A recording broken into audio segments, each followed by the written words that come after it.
요한계시록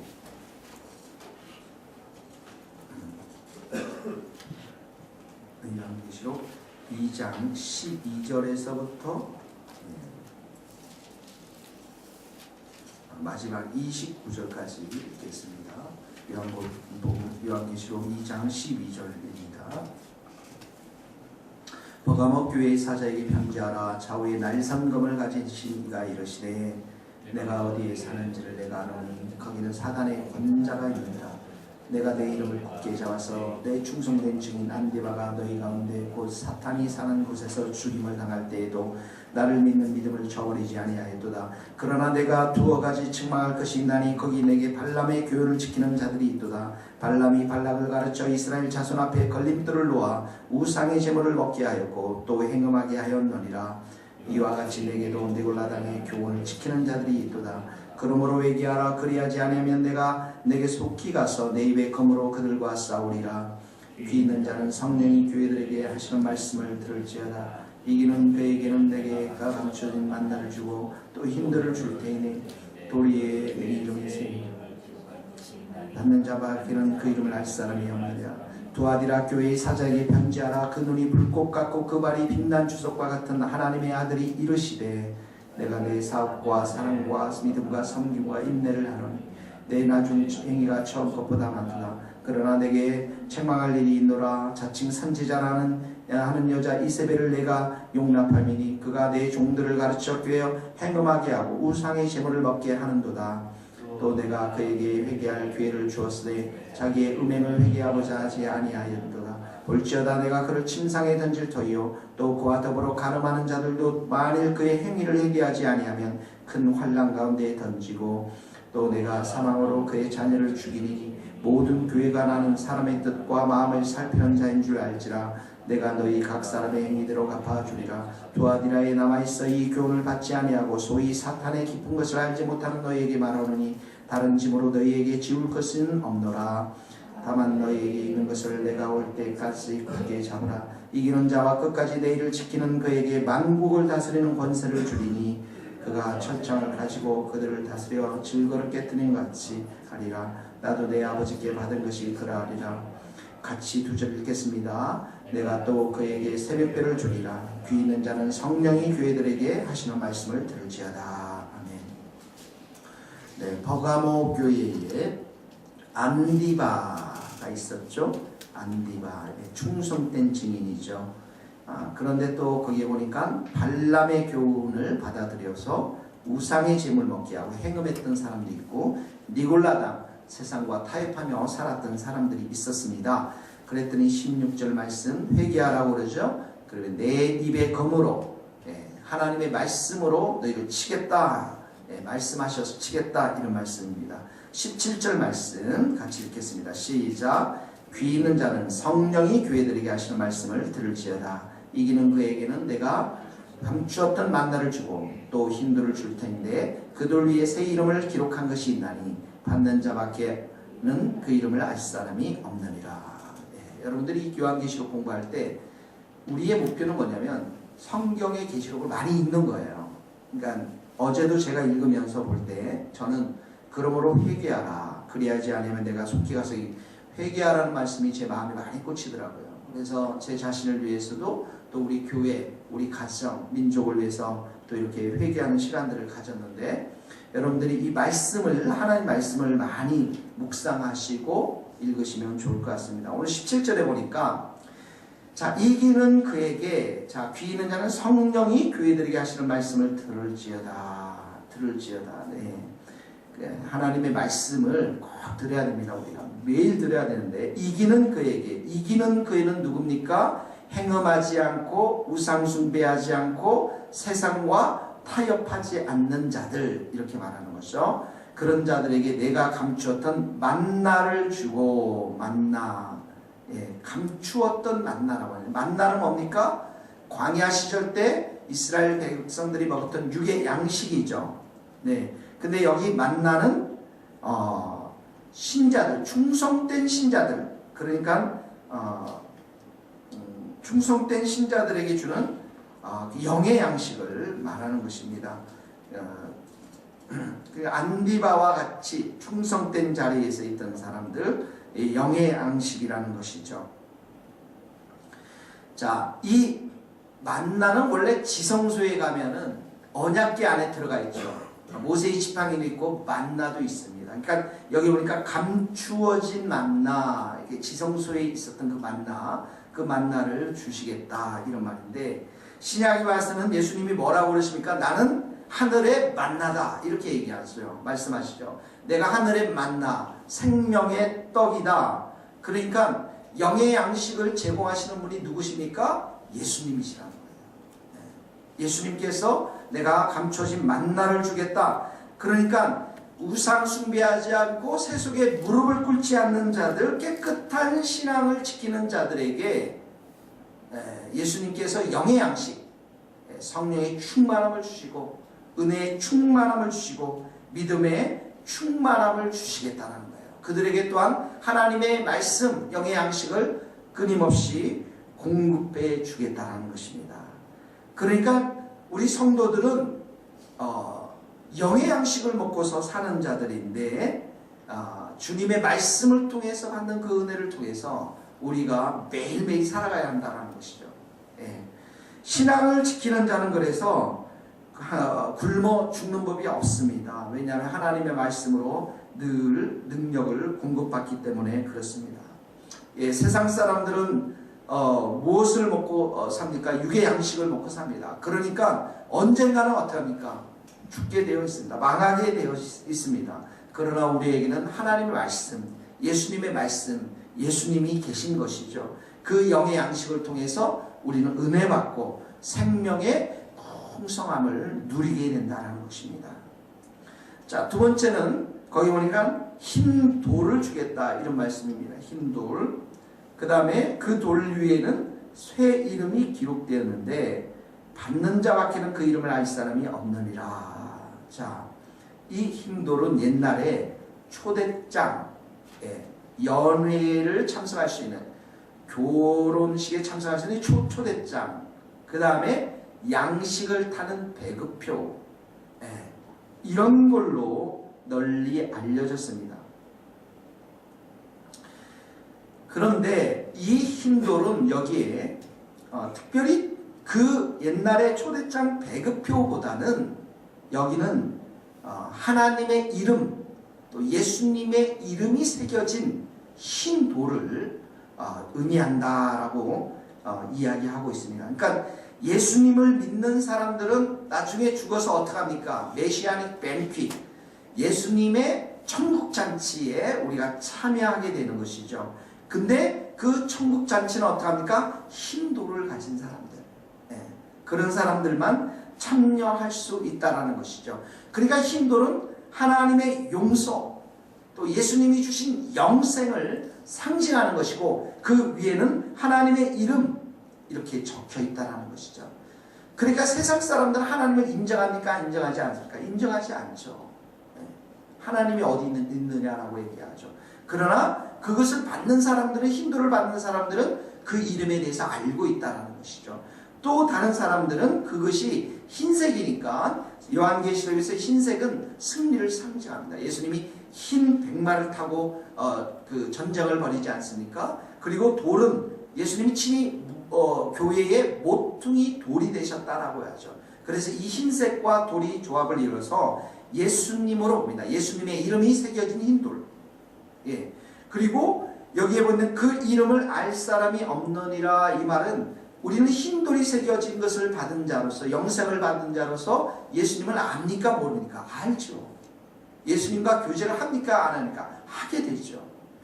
천국에서는 어떻게 그분이 베푼 그런 잔치에 우리가 참여하면서 우리가 이 땅 가운데서 가졌던 그 교제를 이제는 완벽하게, 완전하게 얼굴을 보면서 하게 된다는 것입니다.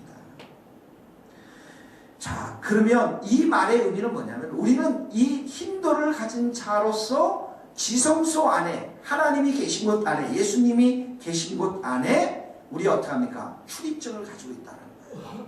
이 흰돌이라는 것입니다. 그렇죠. 그리고 그 이름을 통해서, 그 새겨진 이름, 예수님의 이름을 통해서 우리는 언제든지 지성소에 가서 어떻게 합니까? 예수님의 이름으로 하나님께 우리의 귀한 것, 우리의 필요한 것들 구할 수 있고, 교회 생활하면서 필요한 것들 구할 수 있고. 그러니까 베드로가 뭐라고 하니까 금과 금은 내게 없지만은 나사렛 예수의 이름으로 명하노니 일어나라 이러지 않습니까? 예수님의 이름으로 우리의 필요한 것들, 하나님의 능력, 은혜 충만한 것들을 우리가 이렇게 구할 수 있다는 것이죠. 그러므로 오늘 교회에서 필요한 게 무엇입니까? 돈입니까? 아닙니다. 우리에게 필요한 것은 예수님의 이름이고, 예수님의 이름을 사랑하고, 예수님의 우리가 더 가까이 나가고, 늘 예수님의 이름을 부르면서 기도하며 우리가 예수님과 친밀한 교제를 하는 것이 우리 모든 성도들과 교인들에게, 이 교회에게 필요한 줄 믿습니다. 18절 말씀 같이 읽어보도록 하겠습니다. 시작. 사자에게 편지하라. 그 눈이 불꽃 같고 그 발이 빛난 주석 같은 하나님의 아들이지. 자, 이제 두아디라 교회로 넘어왔습니다. 자, 두아디라 교회는 사자에게 편지하라. 네. 주의 종들에게 편지하라. 그 눈이 불꽃 같다. 두 눈이 불꽃 같다라는 것은 우리의 마음의 중심을 꿰뚫어 본다라는 거예요. 사람은 외모를 보지만 하나님은 어떻게 하냐? 마음 중심을 보는 분이죠. 그러니까 이 두아디아라 교회에 하나님의 말씀대로 살고 있는지 살지 않는지를 정확하게 보시는 분이 예수님이시라는 거예요. 우리는 보통 잘못을 하고 또 죄를 범하면 어떻게 합니까? 숨기게 되죠. 사람들 앞에서 그 죄를 고백하기가 쉽지가 않습니다. 그래서 우리는 숨깁니다. 거짓말을 하게 되고요. 그런데 특별히 우리가 사회에 유명한 사람들, 우리도 마찬가지지만 이런 거짓말이, 죄악이 드러나면 어떡합니까? 수치스럽죠. 명예와 신뢰가 막 떨어지게 됩니다. 그래서 우리는 거짓말을 인정하려 하지 않습니다. 거짓말을 통해서 우리의 모든 것들을, 죄를 덮으려고 많이 애를 쓰죠. 그러나 어떻게 합니까? 예수님은 불꽃 같은 눈동자를 가지신 분이시기 때문에 그 모든 죄를 드러내신다. 예수님은 우리를 치유하시고 구원하신 분이시지만 먼저 우리에게 어떻습니까? 우리의 연약함들, 우리의 부족함들, 우리의 더러움들, 우리의 죄악들을 다 드러내신 것이죠. 교만을 드러내시고 겸손을 주시고, 우리가 얼마나 자기 의를 사랑하고 자기 의대로, 자기 생각대로, 자기가 원하는 대로 말하는지를 드러내시고, 그리고 예수님의 겸손한 의를 덮어주시고 우리가 얼마나 사랑이 없는 자인지, 철저하게 이기심으로 뭉쳐있는지를 드러내시고 예수님의 십자가의 사랑을 부어주시는 것이죠. 회개함으로 인해서. 자, 그 발이 빛난 주석 같다. 이 주석이라는 것은 쇠 중에서 가장 무거운 쇠입니다. 그러니까 발이 주석으로 되었다면 그 발에 밟히면 어떻게 합니까? 뼈가 으스러질 수밖에 없겠죠.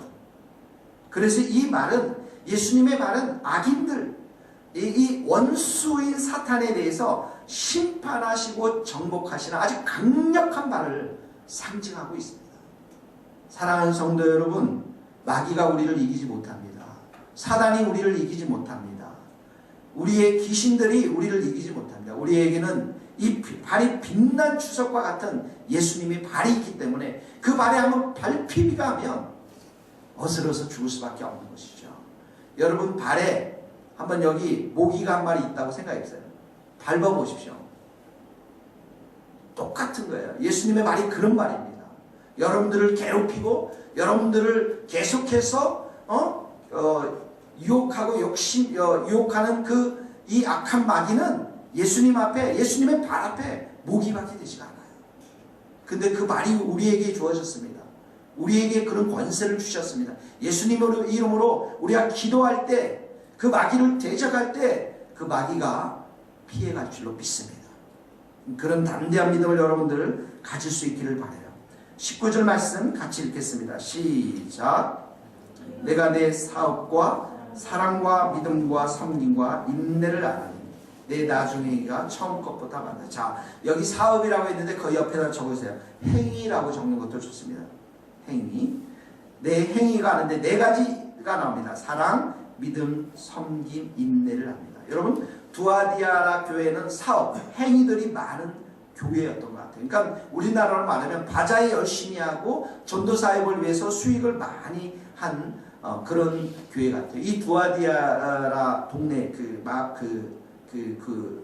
시에는 그러니까 공인들이 하는 상업 조합들이 많이 있었다고 합니다. 조합들이 금융적으로 서로 조합원들이 돕고 일 함께 하는 거 이런 것들이 교회에서도 여전히 있지 않았나 생각이 듭니다. 그러나 여러분, 교회는 말이죠, 이런 사업이 목적이 아닙니다. 교회는 영혼을 건지는 곳이에요. 교회는 말씀을 선포하면서 영혼이 새롭게 되어지는 것이죠. 돈벌이가 목표가 아닙니다. 예루살렘 성전이 어떻게 합니까? 만민이 기도하는 집인데 그곳에 돈벌이 장소로 변했잖아요. 그때 예수님이 채찍을 들고서 차상을 뒤집어 엎으면서 사람들을 다 쫓아내버렸죠. 예, 강도의 구령을 만드는 것이에요. 만민이 기도하는 집인데 장사하는 곳을 만들었다라는 것입니다.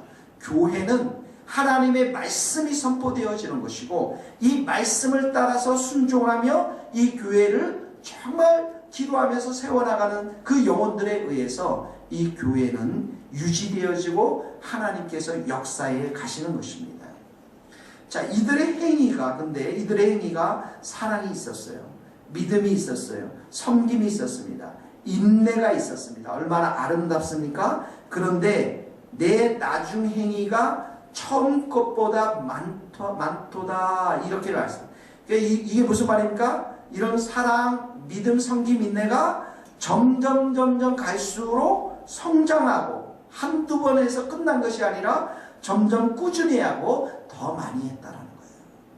그러니까 신앙의 이런 네 가지 행위들이 점점 자라나서 이 교회 안에 뿌리를 받고 있었다라는 것이죠. 예수님은 그거 아닙니다. 칭찬하시는 것이죠. 오늘은 여기까지만 할 텐데요. 여러분 말씀 가운데 어떤 부분들 만나도 있었고요. 힘들도 있었고요. 눈에 불꽃 같고 발이 빛난 주석 같은 예수님의 모습도 있습니다. 사랑과 믿음과 섬김과 인내도 있습니다.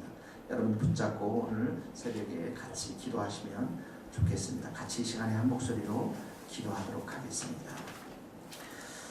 하나님 아버지 감사합니다. 주께서 저희들 가운데 오늘 귀한 말씀을 주셔서 하나님 아버지 우리에게 힘들을 주시고 만나를 영적인 만나를 내주시니 감사합니다. 오늘도 이 자리에 무릎을 꿇고 참으로 주님 앞에 은혜를 구하며 사랑을 구하며 나아가고 머리마다 주님 안수하시고 영의 양식을 더하여 주시기를 원합니다. 하나님 눈이 불꽃 같고 하나님 발이 빛난 주석 같은 예수님이 이 모든 상황을 알고 계시며 이 모든 상황 가운데 하나님 예수님께서 함께 하실 줄 믿습니다. 빛난 주석과 같은 그 발이 참으로 그 많은 사람들에게 하나님 참으로 그 힘이 되어 주시고 아버지 악한 마귀와 사탄의 권세가 이 교회를 참으로 넘보지 못하도록 주님께서 역사해 주시기를 간절히 부르고 소원합니다. 하나님 아버지 우리의 행위들 주님 앞에 의지합니다. 사랑과 믿음과 성교와 인내 네 가지 성공 하나님 이 모든 것들 우리의 삶 가운데 점점 자라날 수 있도록 하나님 도와주시고 은총을 덧입혀 주시고 주님만을 온전히 의지하는 저희들 될 수 있도록 하나님 도와주시옵소서. 주께서 은혜를 덧입혀 주시옵소서. 주님 감사합니다. 하나님 오늘도 이기는 승리하는 우리 성도들이 다 될 수 있도록 도와주시옵소서. 예수님의 이름, 예수님의 눈 불꽃 같은 눈동자, 예수님의 그 빛난 주석과 같은 그 발이 우리와 함께함을 믿게 하여 주시옵시고 우리의 삶 가운데 사랑과 믿음과 인내와 섬김의 열매를 온전히 맺혀나가는 복된 하루 될 수 있도록 도와주옵소서. 우리 성도들 가운데 참으로 믿음이 흔들리고 연약한 자들을 붙잡아 주시고 저들의 마음 가운데 온전히 예수님만을 바라보는 믿음을 허락하여 주시옵소서. 예수님의 이름으로 기도하오며 지금은 우리 주 예수 그리스도의 은혜와 하나님의 크신 사랑과 성령님의 교통하심이 우리 모든 성도들과 선교사님들 삶과 사역 기회에 이제로부터 영원토록 함께 하시기를 간절히 축원하옵나이다.